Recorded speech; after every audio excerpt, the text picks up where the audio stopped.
Hello students, mens education online classes में आप सभी का बहुत बहुत स्वागत है। आज क्लास 12th इतिहास सब्जेक्ट के आपको मॉडल टेस्ट पेपर के सभी उत्तर बताऊंगा। ये आपकी अर्धवार्षिक परीक्षा, वार्षिक परीक्षा सबके लिए इम्पोर्टेंट है। आइए स्टार्ट करते हैं। कक्षा 12वीं एमपी बोर्ड इतिहास विषय का मॉडल पेपर उत्तर सहित। पहला प्रश्न है, सही विकल्प का चयन कीजिए। हड़प्पा सभ्यता की सबसे विशिष्ट पुरावस्तु है। आपके ऑप्शन है हड़प्पाई आभूषण, हड़प्पा मृदभांड, हड़प्पाई मुहर या उपरोक्त में से कोई नहीं। देखिए, हड़प्पा जो सभ्यता है विश्व की सबसे पुरानी या प्राचीन सभ्यता मानी जाती है। तो इसमें आपको याद रखना है, सबसे विशिष्ट की बात की जाती है, विशिष्ट पुरावस्तु है हड़प्पाई मोहर। गांधार कला संबंधित है। आपके ऑप्शन है बौद्ध धर्म, शैव धर्म, जैन धर्म, वैष्णव धर्म। तो जो गांधार कला है, गांधार कला बौद्ध धर्म से संबंधित है। किस शासक ने इब्न बतूता को दिल्ली का काजी नियुक्त किया था? तो उस शासक का आपको नाम बताना है। तो इसमें आपको करेक्ट उत्तर बताना है मोहम्मद बिन तुगलक। ऑप्शन नंबर 1 ही आपका करेक्ट होगा। ठीक है, मोहम्मद बिन तुगलक। इन्होंने क्या करा था? इब्न बतूता को दिल्ली का काजी नियुक्त कर दिया था। देखिए, नेक्स्ट क्वेश्चन है आपका, परम सत्य। परम सत्य अर्थात ईश्वर, परम सत्य के स्वरूप को समझने की मुश्किल को दर्शाने वाली रचनाएं उलटबांसियाँ कहलाती है। उलटबांसी का अर्थ होता है उल्टी कही गई उक्तियाँ। उक्तियाँ का मतलब होता है कहावत या कही गई बात। तो ये परम सत्य को भी दर्शाती थी।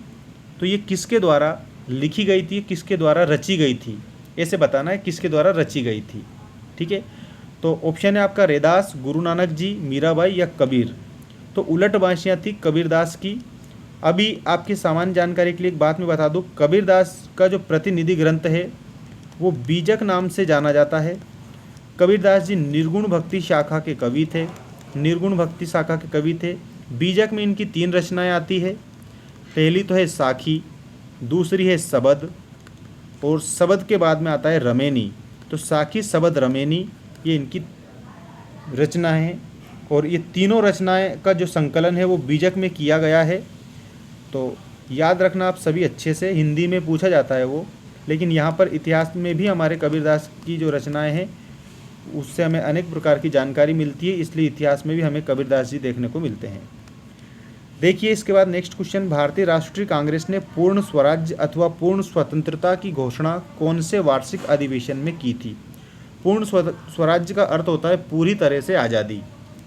तो राष्ट्रीय कांग्रेस ने कब घोषणा की थी, कौन से अधिवेशन में की थी? आपके ऑप्शन है लाहौर अधिवेशन, लखनऊ अधिवेशन, कराची अधिवेशन और कानपुर अधिवेशन।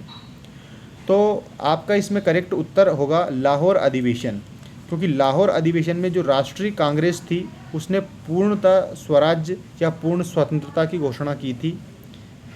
ये आपका ऑप्शन नंबर फर्स्ट करेक्ट है। इसके बाद में आप देखिएगा, नेक्स्ट क्वेश्चन है आपका, इसमें आपको बताया है ये किसने कहा था कि हम सिर्फ नकल करने वाले नहीं हैं। ये किसने कहा था कि हम सिर्फ नकल करने वाले नहीं हैं? भारत का शासन भारतीय जनता की इच्छा अनुसार होना चाहिए। मतलब कि भारत का जो शासन है वो हमारे भारत में निवास करने वाली जनता के अनुसार ही होना चाहिए। ये कहने वाले कौन थे? तो ये कहा था जवाहरलाल नेहरू ने। पंडित जवाहरलाल नेहरू भारत के फर्स्ट प्राइम मिनिस्टर भी थे, ये भी आपको याद रखना है। इसके बाद में नेक्स्ट क्वेश्चन आप देखेंगे, और नेक्स्ट क्वेश्चन है आपके रिक्त स्थानों की पूर्ति कीजिए। सभी आप सही तरीके से याद करेंगे, बिल्कुल अच्छे अंक आपको मिलेंगे। देखिए, कई पुरातत्वविदों का मानना है कि राजा कि हाजा पक्षी था, हाजा पक्षी है ये। तो हाजा पक्षी जो है ये मोर था। ठीक है, हाजा पक्षी मोर था। सिक्कों के अध्ययन को कहते हैं। तो सिक्कों के अध्ययन को क्या कहा जाता है? तो सभी स्टूडेंट्स याद रखेंगे, सिक्कों के अध्ययन को कहा जाता है मुद्रा शास्त्र। ठीक है, क्योंकि उसमें मुद्रा का अध्ययन किया जाता है। मुद्रा शास्त्र सिक्कों का अध्ययन है। इसके बाद महाभारत का समालोचनात्मक संस्करण परियोजना के नेतृत्व में तैयार की गई। तो ये किसके नेतृत्व में तैयार किया गया था? इसमें आपके लिए उत्तर में यहाँ पर लिख देता हूँ, ये वीएस सुधांकर जो थे उनके द्वारा लिखा गया, उनके नेतृत्व में तैयार किया गया था। ऐसे आप याद रखना, नेतृत्व करने वाले वीएस सुकथांकर थे, सुकथांकर। ये आप इसमें लिखेंगे और याद रखेंगे, बिल्कुल मोस्ट इंपॉर्टेंट क्वेश्चन है आपका ये। इसके बाद नेक्स्ट क्वेश्चन देखिए, ऐसी महिलाएं जिन्होंने निर्वाण प्राप्त कर लिया है कहलाती थी। अब यहाँ पर आपको समझना है एक बात कि निर्वाण क्या होता है। निर्वाण का मतलब होता है मोक्ष, ठीक है, मोक्ष। और मोक्ष क्या है? जन्म और मरण के बंधन से मुक्ति को मोक्ष कहा जाता है। तो यहाँ पर ऐसी महिलाओं के बारे में आपको बताना है जिन्होंने क्या कर लिया था? निर्वाण प्राप्त कर लिया था। वो क्या कहलाती थी? तो वो थेरी कहलाती थी। मैं यहाँ पर इसका आंसर लिख रहा हूँ, थेरी कहलाती थी, ठीक है। क्या कहलाती थी? तो आपको बताना है थेरी कहलाती थी। इन्होंने क्या कर लिया था? निर्वाण प्राप्त कर लिया था। और निर्वाण का अर्थ मोक्ष होता है, ऐसे आप ध्यान रखना। विजयनगर साम्राज्य में सैनिक कमांडर थे जिन्हें राय अर्थात राजा द्वारा प्रशासन के लिए राज्य क्षेत्र दिए जाते थे। अब यहाँ पर विजयनगर साम्राज्य की बात की गई है और सैनिक कमांडर थे, तो इनका मुख्य रूप से कौन थे? तो अमर नायक, ठीक है। यहाँ पर अमर नायक आप लिखना, अमर नायक, ये सैनिक कमांडर थे। ईस्ट इंडिया कंपनी और बंगाल के जमींदारों के बीच कर वसूलने से संबंधित व्यवस्था को बंगाल में लॉर्ड कॉर्नवालिस द्वारा 22 मार्च 1793 को लागू किया गया था। तो इसमें आपको याद रखना है स्थायी बंदोबस्त प्रक्रिया के बारे में यहाँ पर उन्होंने बताया है। ईस्ट इंडिया कंपनी जो है बंगाल के जमींदारों के बीच कर वसूलने से संबंधित ये व्यवस्था थी जिसका नाम था स्थायी बंदोबस्त। तो इसका उत्तर मैं यहाँ ऊपर लिख रहा हूँ, आप नोट कर लें अभी। स्थायी बंदोबस्त, ये आपका करेक्ट उत्तर होगा, ठीक है। इसके बाद में देखिए सहायक संधि का जनक था। तो जो सहायक संधि है इसका जो जनक है वो लॉर्ड वेलेजली था। लॉर्ड वेलेजली, लॉर्ड वेलेजली ये सहायक संधि का जनक था। उत्तर आप सही तरीके से ध्यान रखेंगे। इसके बाद में देखिए सही जोड़ी बनाइए। सही जोड़ी नंद वंश, तो नंद वंश जो है इसमें महापद्म नंद आएगा।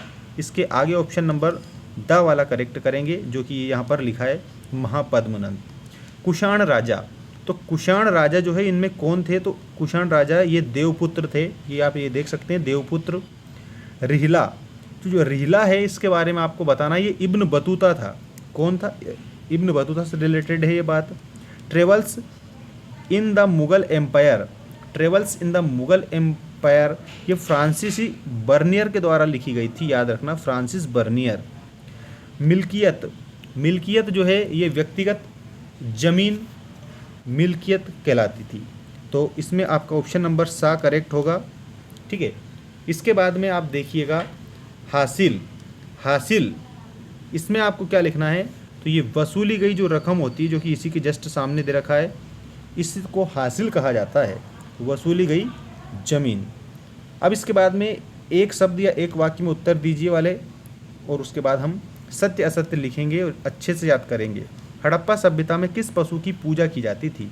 तो यहाँ आपको एक बात याद रखना है, ये बेल की पूजा की जाती थी, लेकिन जो बेल है वो कैसा होता था ये भी मैं आपको बता देता हूँ। हड़प्पा सभ्यता में कुबड़ वाले बेल की पूजा की जाती थी। तो कुबड़ वाला बेल, ये आप फर्स्ट का उत्तर लिखेंगे। इसके बाद सेकंड क्वेश्चन देखो, महात्मा बुद्ध के पूर्व जन्मों की मतलब पिछले जन्मों की कथाएं किसमें संकलित हैं? तो महात्मा बुद्ध के पूर्व जन्मों की जो कथाएं वो जातक कथाएं कहलाती है। तो आप इसमें लिखेंगे जातक कथाएं, जातक कथाएं, ऐसे आपको लिखना है, ठीक। इसके बाद नेक्स्ट क्वेश्चन देखिए, जैन मान्यता के अनुसार जन्म और पुनर्जन्म का चक्र किसके द्वारा निर्धारित होता है?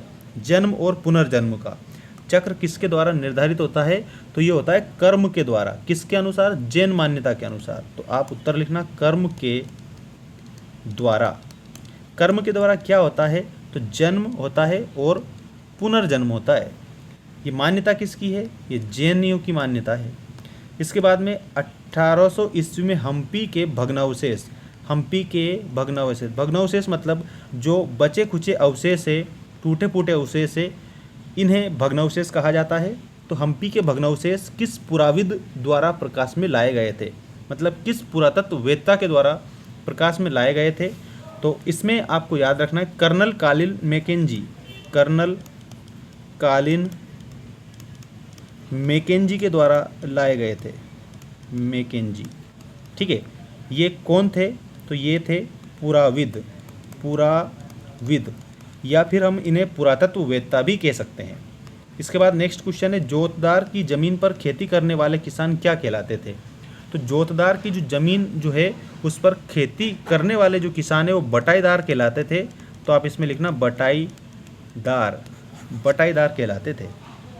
अब नेक्स्ट आपका क्वेश्चन है, संथालों द्वारा दिकु शब्द का प्रयोग किस लिए किया जाता था। देखो एक बात तो आपको ऐसे समझनी है कि दिकु शब्द का प्रयोग संथाल करते थे। संथाल क्या है, तो संथाल जनजाति है, जनजाति है संथाल, याद रखना आप सभी। संथाल क्या है तो आपको बताना है जनजाति है, और ये दिकु शब्द का प्रयोग करती थी। दिकु शब्द का जो प्रयोग है वो किसके लिए किया जाता था, तो आपको याद रखना है साहूकारों के लिए किया जाता था। साहूकारों के लिए दिकु शब्द का ये प्रयोग करते थे।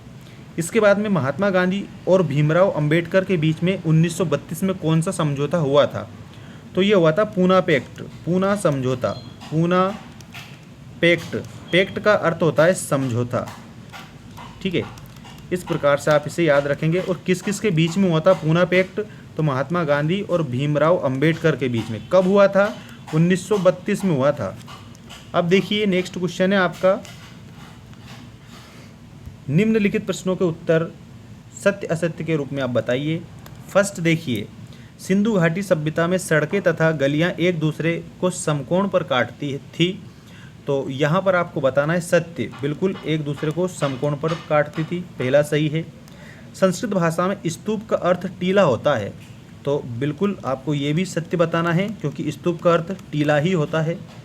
सगुण भक्ति परंपरा में अमूर्त निराकार ईश्वर की उपासना की जाती है सगुण में, तो ये असत्य है, क्योंकि निर्गुण में की जाती है। कौन सी, अमूर्त और निराकार की। लेकिन यहाँ पर क्या बता दिया, यहाँ सगुण भक्ति की बात करिए। सगुण भक्ति परंपरा में अमूर्त निराकार ईश्वर की उपासना की जाती, ये तो गलत है। तो यहाँ पर हम क्या लिखेंगे, असत्य लिखेंगे। अब सत्य क्या होगा ये भी समझ लो। यहाँ पर आपको सगुण भक्ति की जगह अगर निर्गुण दे देते, क्या देते थे, निर्गुण, तब ये सही होता, ठीक। इसके बाद नेक्स्ट देखो, मुगल काल के भारतीय फारसी स्रोत किसान के लिए आमतौर पर रैयत या मुजरियान शब्द का इस्तेमाल करते थे, तो ये आपका सत्य होगा। तो इसमें आप क्या लिखेंगे, सत्य। परगना मुगल प्रांतों में एक प्रशासनिक प्रमंडल था, तो इसमें भी आपको लिखना है सत्य, प्रमंडल था ये, तो ये भी आपका सत्य होगा। इसके बाद में देखिए, समवर्ती सूची के विषयों पर केंद्र और केंद्र शासित प्रदेश द्वारा कानून का निर्माण किया जाता है, तो इसमें आपको लिखना है असत्य, असत्य, ठीक है। तो ये आपका इतिहास विषय का जो अभ्यास पेपर था ये मैंने आपको बता दिया है। अब नेक्स्ट वीडियो में आपको इम्पोर्टेंट क्वेश्चन के और भी मॉडल पेपर हम आपको बताएंगे। चैनल को सब्सक्राइब कर लेना। और सभी के लिए एक सामान्य जानकारी है, ये भी मैं आप लोगों को बता देता हूँ कि जितने भी हमारे स्टूडेंट्स हैं क्लास 12th वाले स्टूडेंट, उन सभी के लिए 50% ऑफ हमने हमारा जो हिंदी विषय का जो टेस्ट है, जो आपकी एनुअल एग्ज़ाम को ध्यान में रखकर बनाया गया है, उसमें आप ज़रूर ज्वाइन हो जाइए। क्योंकि 20 तारीख से पहले अगर ज्वाइन होते हैं तो ये ओनली 49 रुपीज़ का है, ठीक है, 49 रुपीज़ का है। उसके बाद में इसकी प्राइस बढ़ जाएगी, 299 रुपये का हो जाएगा।